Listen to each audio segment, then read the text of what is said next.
ओम शांति। आज 20 मई 2024 के बाबा के अनमोल मधुर महावाक्य सुनेंगे।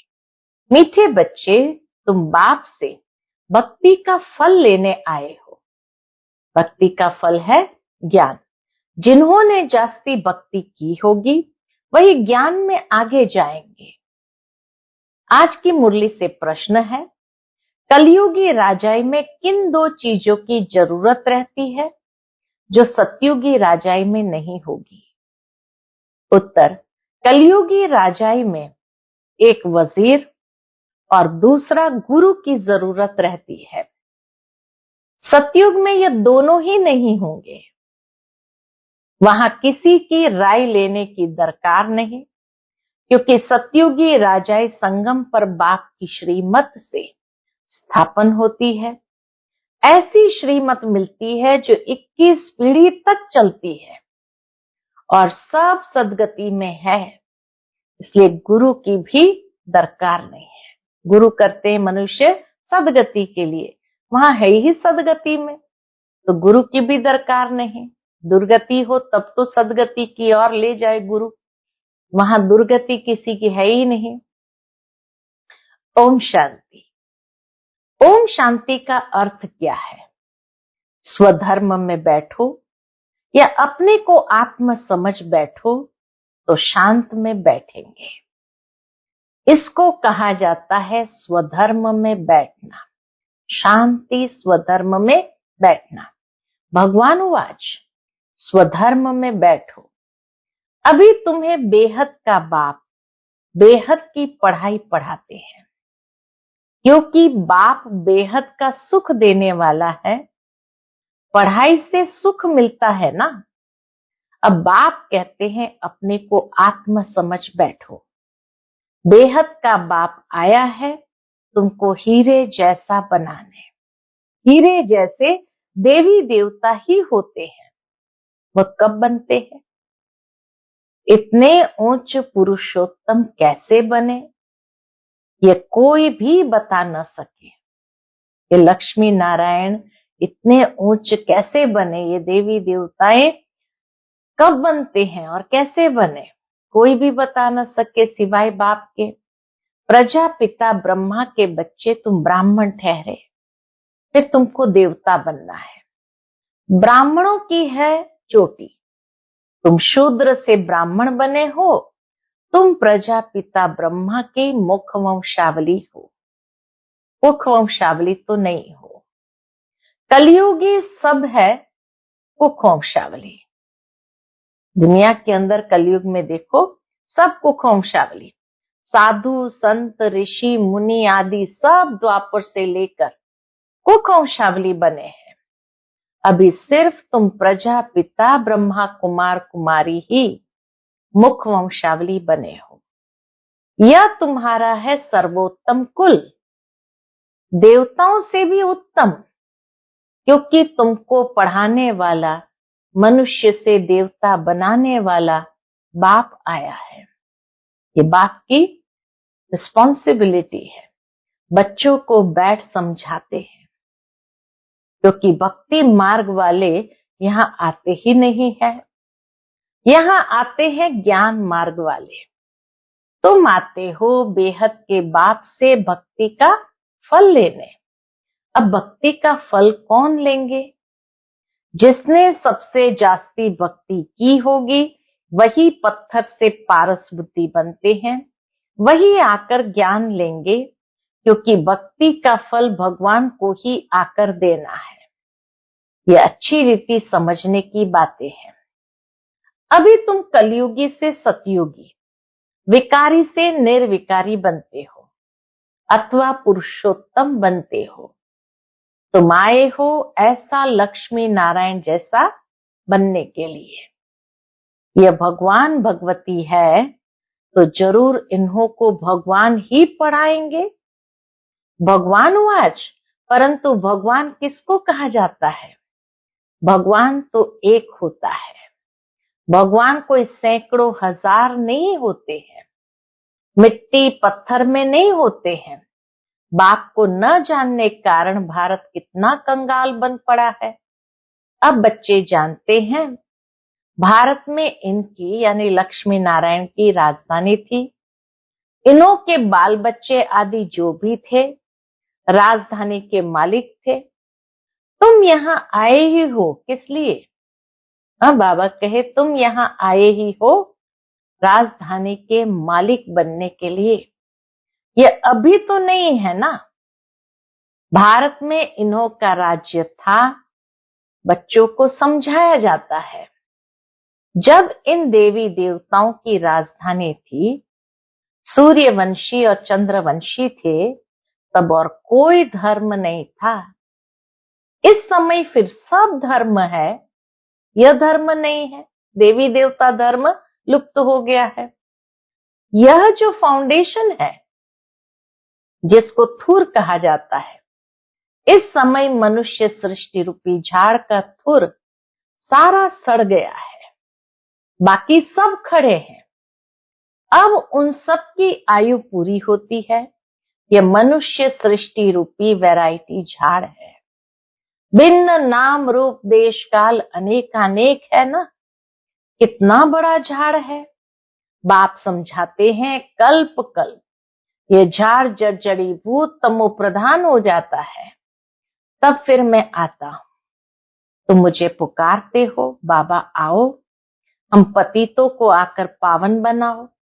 हे पतित पावन कहते हैं तो निराकार बाप ही याद आता है। साकारी तो कभी याद नहीं आएगा। पतित पावन सदगति दाता है ही एक। जब सतयुग था तो तुम्हारी सदगति थी। अभी तुम पुरुषोत्तम संगम युग पर बैठे हो, बाकी और सब कलयुग में है। तुम हो पुरुषोत्तम संगम युग पर। उत्तम ते उत्तम पुरुष व ऊंच ते ऊंच गाया जाता है एक भगवान। उत्तम ते उत्तम पुरुष व ऊंच ते ऊंच गाया जाता है एक भगवान। ऊंचा तेरा नाम, ऊंचा तेरा धाम, ऊंचे ते ऊंचे रहते हैं ना परम धाम में। ये बड़ा सहज समझने का है। सतयुग, त्रेता, द्वापर, कलयुग, फिर है संगम युग। इसका किसको पता नहीं है। संगम युग का किसको भी पता नहीं। ड्रामा में ये भक्ति मार्ग भी बना हुआ है। ऐसे नहीं कह सकते कि बाबा फिर ये भक्ति मार्ग क्यों बनाया है। ये तो अनादि है। मैं बैठ तुमको इस ड्रामा का राज समझाता हूं। मैंने बनाया हो तो फिर कहेंगे कब बनाया। बाप कहते ये तो अनादि है ही है। ये ड्रामा अनादि है ही है। शुरू कब हुआ ये सवाल ही नहीं आ सकता। अगर कहेंगे फलाने समय शुरू हुआ तो कहेंगे बंद कब होगा। परंतु नहीं, ये तो चक्र चलता ही रहता है। तुम चित्र भी बनाते हो ब्रह्मा विष्णु शंकर का, यह है देवता है। त्रिमूर्ति दिखाते हैं, उसमें ऊंचते ऊंच शिव को दिखाते नहीं है। त्रिमूर्ति में ऊंचते ऊंच शिव बाबा को नहीं दिखाते हैं, उनको अलग कर देते हैं। ब्रह्मा द्वारा स्थापना सो तो अब हो रही है। तुम अपनी राजधानी स्थापन कर रहे हो। राजधानी में तो सब प्रकार के पद होते हैं। प्रेसिडेंट है, प्राइम मिनिस्टर है, चीफ मिनिस्टर है, ये सब होते हैं राय देने वाले। सतयुग में राय देने वाले कोई चाहिए नहीं। अभी जो तुमको राय अथवा श्रीमत मिलती है वह अविनाशी बन जाती है। अभी देखो कितनी राय देने वाले हैं, कितने मिनिस्टर्स होते हैं, ढेर के ढेर है। पैसे खर्च कर मिनिस्टर आदि बनते हैं राय देने के लिए। खुद गवर्नमेंट भी कहती है यह करप्टिव है, बहुत खाते हैं। यह तो है ही कलयुग। वहां तो ऐसे होते नहीं। सतयुग में कोई भी ऐसे होते नहीं। वजीर आदि की दरकार नहीं रहती। यह मत 21 जन्म चलती है, तुम्हारी सदगति हो जाती है। वहां तो गुरु की भी दरकार नहीं रहती। सतयुग में न गुरु न वजीर रहता है। अभी तुमको श्रीमत मिलती है अविनाशी 21 पीढ़ी के लिए, 21 बुढ़ापे के लिए। बूढ़ा बन फिर शरीर छोड़ जाए बच्चा बनेंगे, जैसे सर्प एक खाल छोड़ फिर दूसरी लेते हैं। बाप समझाते हैं, मीठे मीठे बच्चों, तुम ब्राह्मण ब्राह्मणियां हो, ग्रंथ में भी पढ़ते सुनते तो सब है, मूत पलिती कपड़ धोए। भगवान को बुलाते हैं आकर, मूत पलिती कपड़ा, हम आत्माओं का धुलाई करो। हम सब आत्माओं के बाबा आकर हमारा कपड़ा साफ करो। शरीर तो नहीं धोना है, आत्माओं को धोना है, क्योंकि आत्मा ही पतित बनी है। पतित आत्मा को आकर पावन बनाओ। तो बाप बच्चों को समझाते हैं, क्या समझाते हैं? मीठे मीठे बच्चों, मुझे यहाँ आना पड़ता है। इसलिए आते हैं, मैं ही ज्ञान का सागर, पवित्रता का सागर हूँ।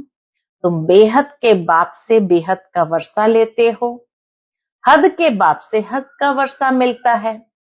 हद के वर्षे में दुख बहुत है, इसलिए बाप को याद करते हैं। अथाह दुख है। बाप ने कहा है, ये 5 विकारों रूपी रावण तुम्हारा सबसे बड़ा दुश्मन है। ये आदि मध्य अंत दुख देते हैं। हे मीठे बच्चों, अगर इस जन्म में ब्राह्मण बनकर काम पर जीत पहनी तो जगत जीत बनेंगे। तुम पवित्रता धारण करते हो, इसलिए देवता बनने के लिए तुम आए हो, आदि सनातन देवी देवता धर्म की स्थापना करने। यह है पुरुषोत्तम संगम युग। इसमें पुरुषार्थ कर पावन बनना है। हमारा मुख्य पुरुषार्थ है पावन बनने का। कल्प पहले जितने पावन बने थे सूर्यवंशी चंद्रवंशी घराने के, वह जरूर बनेंगे। टाइम तो लगता है ना। बाप युक्ति बहुत सहज बताते हैं। अब बाप के बच्चे तो बने हो, यहाँ तुम किसके पास आए हो? वह तो है निराकार, उसने इस शरीर का लोन लिया है। वह खुद बताते हैं, यह है बहुत जन्म के अंत के भी अंत का जन्म, ब्रह्मा बाबा का। तो यह हुआ सबसे जास्ती पुराना तन। मैं आता ही हूँ पुराने रावण की आसुरी दुनिया में, और फिर उनके शरीर में जो अपने जन्म को नहीं जानते हैं। यह है बहुत जन्म के अंत का जन्म, जबकि इनकी वानप्रस्थ अवस्था है। तब मैं प्रवेश करता हूँ। गुरु भी हमेशा वानप्रस्थ में किया जाता है। कहते हैं ना, 60 तो लगी लाठ। घर में रहेंगे तो बच्चों की लाठ लगेगी, इसलिए भागो घर से। बच्चे ऐसे होते हैं जो बाप को लाठी मारने में भी देरी नहीं करते हैं। कहेंगे कहाँ मरे तो धन हमको मिले। हाँ, सारे दुनिया के अंदर स्वार्थी बन गए हैं। वानप्रस्थियों के बहुत सत्संग होते हैं। तुम जानते हो, सर्व का सदगति दाता एक है। वह संगम युग पर ही आते हैं। सतयुग में जब तुम सदगति पाते हो तो बाकी सब शांति धाम में रहते हैं। इसको कहा जाता है सर्व की सदगति। बाप के सिवाय और तो कोई भी सदगति दाता हो नहीं सकता। कोई सदगति कर भी नहीं सकते, हो भी नहीं सकता। न किसको श्री कह सकते हैं, न श्री श्री। श्री अर्थात श्रेष्ठ होते हैं देवताएं। श्री लक्ष्मी श्री नारायण उनको कहा जाता है। उन्हों को बनाने वाला कौन? श्री श्री शिव बाबा को ही कहना चाहिए। वही आकर सबको इतना श्रेष्ठ बनाते हैं। तो बाप भूले सिद्ध कर बताते हैं, तुमने इतने गुरु किया फिर भी ऐसा ही होगा, फिर भी 5000 साल बाद ऐसा ही होगा। तुम फिर वही गुरु आदि करेंगे, चक्र फिर वही रिपीट होगा। जब तुम स्वर्ग में रहते हो तो वहां हो सुखधाम में, पवित्रता, सुख, शांति सब वहां है। वहां झगड़ा आदि होता नहीं। बाकी इतने सब शांति धाम में चले जाते हैं, बल सतयुग को लाखों वर्ष कह देते हैं। बाप कहते लाखों वर्ष की बात है ही नहीं, लाखों वर्ष की कोई बात है ही नहीं, यह तो 5000 वर्ष की बात है। कहते भी है मनुष्य के 84 जन्म, दिन प्रतिदिन सीढ़ी नीचे उतरते तमो प्रधान बनते जाते हैं। तो बाप समझाते हैं यह भी ड्रामा बना हुआ है। एक्टर्स होकर ड्रामा के क्रिएटर, डायरेक्टर, मुख्य एक्टर को न जाने तो क्या कहेंगे। बाप कहते इस बेहद के ड्रामा को कोई भी मनुष्य मात्र नहीं जानते हैं। यह बाप आकर समझाते हैं। कहते भी है शरीर लेकर पाठ बजाते हैं तो नाटक हुआ ना। नाटक के मुख्य एक्टर्स कौन है, कोई बता नहीं सकेंगे। अभी तुम बच्चे जानते हो ये बेहद का ड्रामा कैसे जो मिसल चलता है। जैसे पानी की राठ चलती है, धीरे धीरे धीरे धीरे बैल उसको घुमाता जाता है, तो बाबा कहे जो मिसल चलता है, टिक टिक होती रहती है। मुख्य है ऊंचते ऊंच बाबा, जो आकर समझाते भी है और सर्व की सदगति भी करते हैं। सतयुग में दूसरे कोई होते नहीं, बहुत थोड़े हैं। वो थोड़े जो होंगे उन्होंने सबसे जास्ती भक्ति की होगी। थोड़े से ही जो सतयुग आदि में आते हैं, जैसे ही द्वापर से नीचे उतरते हैं तो उन्होंने ही सबसे जास्ती भक्ति की होगी। तुम्हारे पास प्रदर्शनी व म्यूजियम में आएंगे कौन? बाबा कहे तुम्हारे पास प्रदर्शनी व म्यूजियम में आएंगे वह जिन्होंने बहुत भक्ति की है। एक शिव की भक्ति करना, इसको कहा जाता है अव्यभिचारी भक्ति। अव्यभिचारी भक्ति। फिर बहुतों की भक्ति करते क्या हो गए? व्यभिचारी बन पड़े हैं। अभी तो बिल्कुल ही तमो प्रधान भक्ति है। पहले सतो प्रधान भक्ति थी, फिर सीढ़ी उतरते तमो प्रधान बने हैं। ऐसी हालत जब होती है तब बाप आते ही है सबको तमो प्रधान से सतो प्रधान बनाने। इस बेहद के ड्रामा को भी तुम अभी जानते हो और तो कोई भी जानता नहीं। अच्छा, मीठे मीठे सिकिलदे बच्चों प्रति माता पिता बाप दादा का याद प्यार और गुड मॉर्निंग। रूहानी बाप की रूहानी बच्चों को नमस्ते। हम सभी रूहानी बच्चों की रूहानी माता पिता बाप दादा को याद प्यार, गुड मॉर्निंग और नमस्ते। नमस्ते। शुक्रिया बाबा, शुक्रिया। आज की मुरली से धारणा के लिए मुख्य सार है। पहली पॉइंट, बेहद बाप से बेहद का वर्षा लेने के लिए पावन जरूर बनना है। जब अभी पवित्रता का वर्षा लो अर्थात काम जीत बनो, तब जगत जीत बन सकेंगे। दूसरी पॉइंट, बेहद बाप से पढ़ाई पढ़कर स्वयं को कौड़ी से हीरे जैसा बनाना है। बेहद का सुख लेना है, नशा रहे। मनुष्य से देवता बनाने वाला बाप अभी हमारे सन्मुख है। अभी है हमारा ये सर्वोत्तम ब्राह्मण कुल। आज का बाप दादा का मधुर वरदान हम बच्चों के प्रति है। कौन सा? ज्ञान संपन्न दाता बन सर्व आत्माओं के प्रति शुभ चिंतक बनने वाले श्रेष्ठ सेवाधारी भव। ज्ञान संपन्न दाता बन सर्व आत्माओं के प्रति शुभ चिंतक बनने वाले श्रेष्ठ सेवाधारी भव। शुभ चिंतक बनने का विशेष आधार शुभ चिंतन है। जितना शुभ चिंतन चलेगा तो शुभ चिंतक सहज बन सकेंगे। जो व्यर्थ चिंतन व पर चिंतन करते हैं वह शुभ चिंतक नहीं बन सकते। सीधा हिसाब है, वो शुभ चिंतक नहीं बन सकते।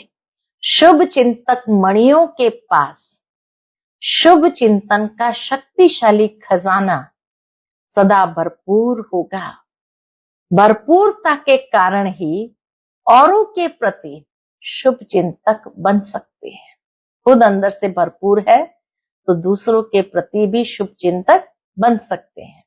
शुभ चिंतक अर्थात सर्व ज्ञान रत्नों से भरपूर ऐसे ज्ञान संपन्न दाता ही चलते फिरते हर एक की सेवा करते श्रेष्ठ सेवाधारी बन जाते हैं। आज का विशेष स्लोगन है, विश्व राज्य अधिकारी बनना है तो विश्व परिवर्तन के कार्य में निमित्त बनो। विश्व राज्य अधिकारी बनना है तो विश्व परिवर्तन के कार्य के निमित्त बनो। बहुत गहरी बात बाबा ने समझाई है। जिस तरह आज की कलयुगी दुनिया में भी जो समाज में कुछ न कुछ परिवर्तन लाते हैं, लोग उनके लिए ही अच्छी भावना रखते हुए अगर वो इलेक्शन में खड़े भी होते हैं तो उसको जिताते हैं, अर्थात वो राज्य अधिकारी बनता है। तो इसलिए बाबा कहे, तुम बच्चे भी विश्व राज्य अधिकारी कब बनेंगे? जब विश्व में भी मनसा वाचा कर्मणा तन मन धन समय श्वास शक्ति जिससे भी कुछ न कुछ परिवर्तन का कार्य करके दिखाएं, तो बाबा भी ड्रामा भी सहज उसको राज्य अधिकारी बना देते हैं। इसीलिए हमेशा स्वयं में परिवर्तन और समाज के अंदर भी कुछ परिवर्तन के कार्य को जरूर करना है। अच्छा, ओम शांति।